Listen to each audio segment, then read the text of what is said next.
Operasi penangkapan Febri 29 tahun ini dilakukan tim gabungan Pidum dan TK Polrestabes Palembang dengan melakukan pengepungan di rumah tersangka penganiaya juru parkir beberapa waktu lalu. Tersangka yang sedang tidur di persembunyiannya yang berada di Jalan Pangeran Ratu, Kecamatan Jakabaring, Palembang, menyerah karena tak menyangka polisi mengetahui keberadaannya.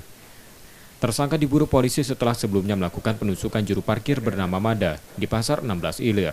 Setelah ditangkap, polisi pun meminta keterangan tersangka yang mengaku dendam pada korban yang menuduhnya menggelapkan uang parkir.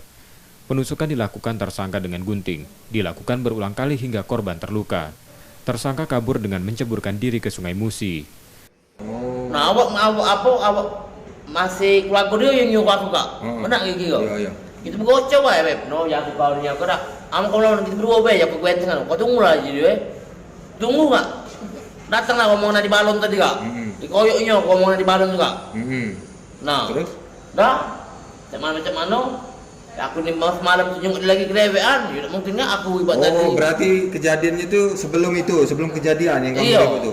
Jadi pas kau nyengok dia dewean, kawanu. Iya. Tersangka kemudian ditahan di tahanan Polrestabes Palembang dan terancam hukuman 4 tahun penjara. Yudi Kiswanto, Kompas TV, Palembang, Sumatera Selatan.